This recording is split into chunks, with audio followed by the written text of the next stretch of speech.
tubig.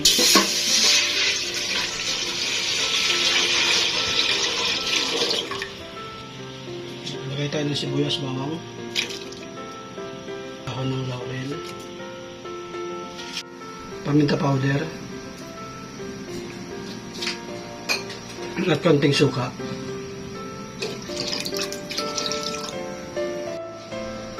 Hintayin na natin kumulo mga boss bago natin ilagay.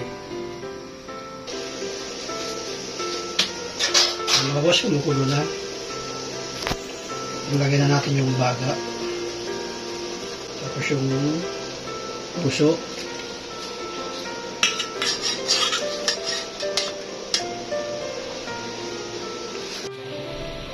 Yung mga boss, tanggalin lang natin itong mga bula-bula.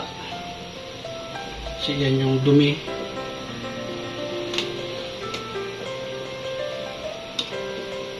Lagyan natin mga boss ng konting asin.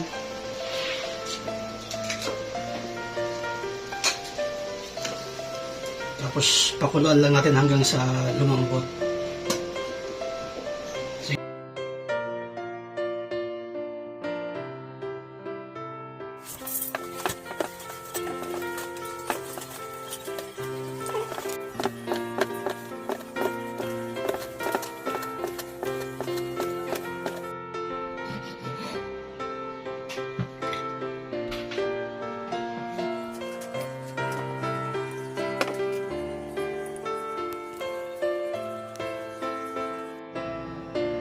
Okay mga boss, sigis lang natin.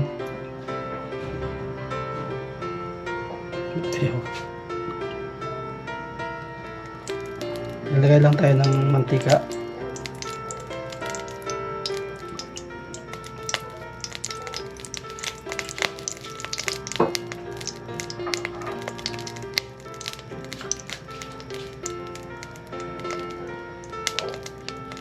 Gisa lang tayo ng bawang.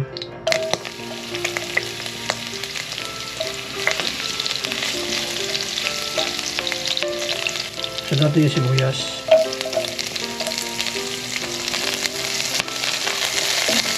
Tapos yung luya.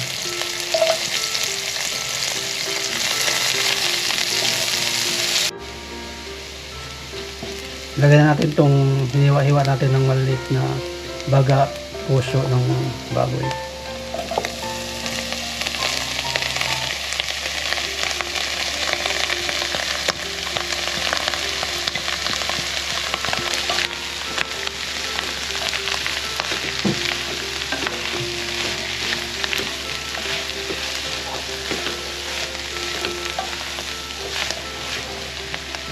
Lagyan na natin ng suka.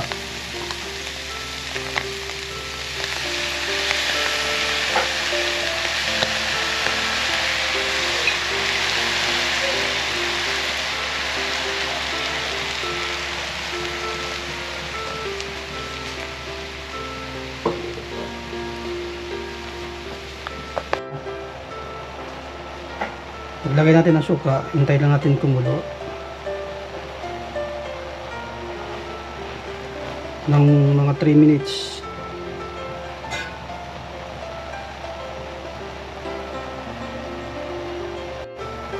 Ilagay din tayo ng 2 cups of water.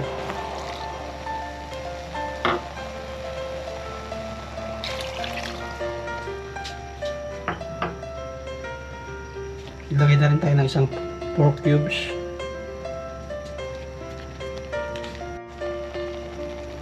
Takpan lang natin para kumulo. Pakuluan lang natin to hanggang sa maging matuyuan ng konti ang sabaw.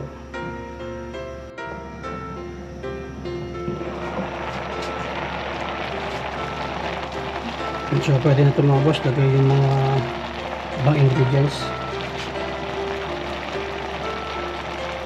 Lagyan natin itong dahon ng laurel. Lagyan na rin natin ng carrots.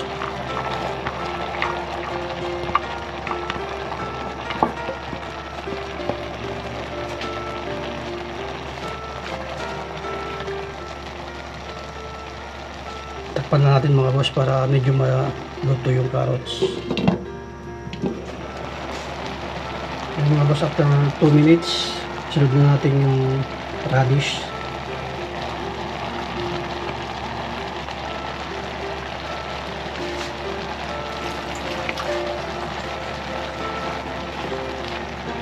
lagyan din natin ng konting-konting pampangkang para may sipa na konti.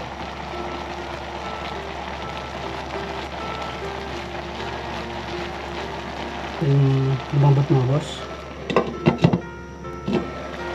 Dagay din pala tayo ng black pepper.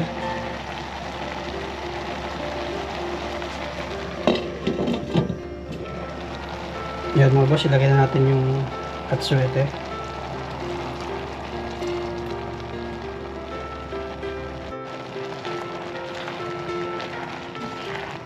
Yan mga boss, nagkakulay na. Nagkakulay na ang kanyang life.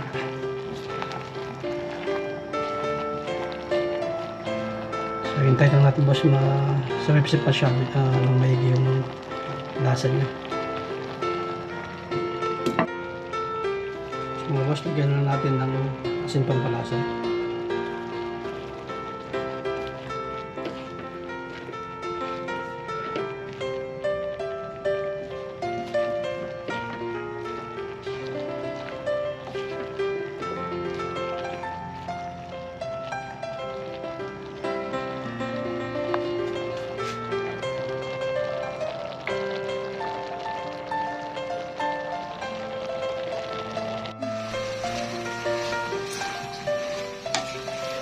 Ayan mga boss, tikman natin kung kumusta ang lasa. Tikman na natin mga boss.